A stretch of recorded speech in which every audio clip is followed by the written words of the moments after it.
नमस्कार दोस्तों, स्वागत है आपका धनु भाई जी चैनल के ऊपर। कुछ बात है कि हस्ती मिटती नहीं हमारी, सदियों रहा है दुश्मन दौरे जहां हमारा। नमस्कार और 15 अगस्त की हार्दिक शुभकामनाएं। धनु भाई जी चैनल की ओर से इस पावन दिन पर हम आपको लेके चलेंगे एक ऐतिहासिक सफर पर, जहां भारत की आजादी की लड़ाई को दुनिया की बाकी क्रांतियों से तुलना करेंगे, ताकि आपको महसूस हो कि हमारी क्रांति कितनी अलग, कितनी गहरी और कितनी महान थी। अगर आपको ये यात्रा अच्छी लगे तो आप हमारे चैनल को जरूर सब्सक्राइब और लाइक कीजिएगा, जिससे ये और भी लोगों तक पहुंच सके। ये हमारी चैनल की तरफ से एक छोटा सा प्रयास 15 अगस्त के उपलक्ष्य पर है। दुनिया में जब भी क्रांति हुई उसके पीछे सत्ता का सवाल था। अमेरिकी क्रांति जो कि 1775 से 1783 तक चली, करीब 25,000 लोग उसमें मारे गए। उद्देश्य था ब्रिटिश उपनिवेशवाद से छुटकारा प्राप्त करना। फ्रांसीसी क्रांति 1789 से 1799 तक चली, जिसमें लगभग 17,000 लोगों को फांसी दे दी गई और लाखों नागरिक हिंसा, भूख और युद्ध में मारे गए। रूसी क्रांति 1917, जिसके बाद गृह युद्ध में 7 मिलियन से लेके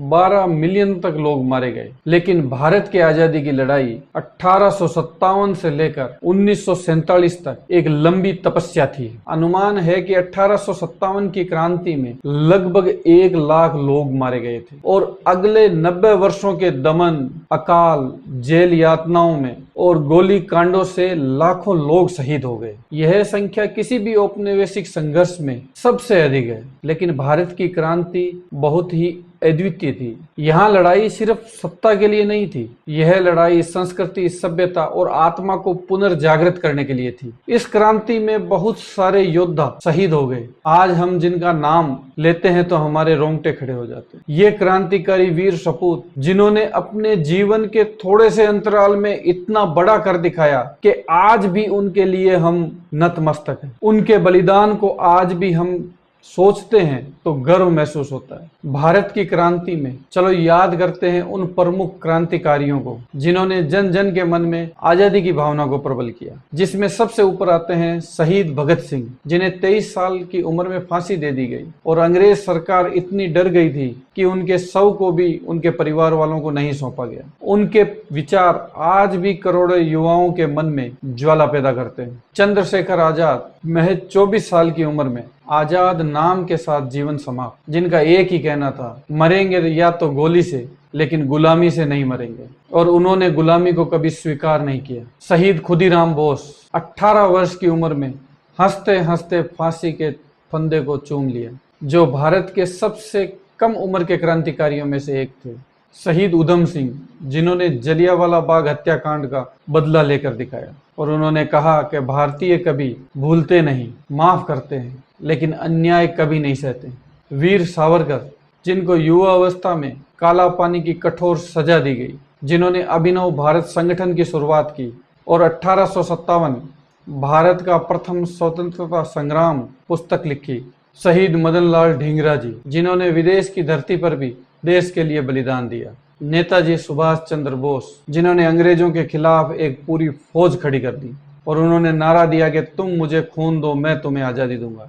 ऐसे क्रांतिकारी वीरों ने जन जन में आजादी की भावना और आजादी का सपना इतना उजागर कर दिया कि अंग्रेजों को भारत छोड़कर जाना पड़ा। बिरसा मुंडा 25 वर्ष की उम्र, उल गुलान आंदोलन से अंग्रेजी हुकूमत की आदिवासी क्षेत्र में नींव हिला दी और अंग्रेजों को बड़ी चुनौती दी। इनकी उम्र छोटी भले ही थी, लेकिन संकल्प इतना विशाल था कि आज भी इतिहास के पन्नों में उनके नाम जगमगाते हैं। भारत में क्रांतिकारी विचारधारा के साथ साथ अहिंसावादी विचारधारा भी चल रही थी, जिसमें मुख्य रूप से महात्मा गांधी, जिन्होंने सत्याग्रह और अहिंसा का सहारा लिया और अंग्रेजी साम्राज्य को घुटनों पर ला दिया। खान अब्दुल गफार खान, जिन्हें सरहदी गांधी कहते हैं, जिन्होंने अहिंसक, खुदाई, खिदमतगार आंदोलन चलाया। राजेंद्र प्रसाद, संगठन और सेवा भाव से स्वतंत्रता संग्राम को दिशा दी। विनोबा भावे, जिन्होंने भूदान आंदोलन से आजादी के बाद भी राष्ट्र निर्माण में योगदान दिया। इन नेताओं ने साबित किया कि क्रांति तलवार से ही नहीं, त्याग और बलिदान से भी जीती जाती है। भारत के क्रांति की विशिष्टता थी जो 90 वर्षों तक चला, जिसमें समाज के हर वर्ग ने कंधे से कंधा मिलाकर अपना सहयोग किया, जिसमें पुरुष, महिला, किसान, मजदूर, विद्यार्थी, सैनिक सभी ने अपना योगदान दिया। भारत के क्रांति की एक बड़ी विशेषता थी, इसके प्रेरक वेद, उपनिषद, गुरु ग्रंथ साहिब, सूफी परंपराओं का प्रभाव था। भारत में गांधी से लेकर सुभाष तक दोनों मार्ग साथ चले। आज 15 अगस्त सिर्फ एक तारीख नहीं, यह वह दिन है जब हमें याद आता है कि स्वतंत्रता लाखों बलिदानों का परिणाम है। इनको बचाए रखना, संवारना और आने वाली पीढ़ी तक पहुंचाना, यही हमारी सच्ची श्रद्धांजलि होगी। भारत की क्रांति दुनिया को सिखाती है कि अगर आत्मा जाग जाए तो साम्राज्य भी घुटनों पर आ जाता है। जय हिंद, जय भारत। और एक बार फिर धनु भाई जी चैनल की तरफ से 15 अगस्त की आपको ढेर सारी शुभकामनाएं। धन्यवाद।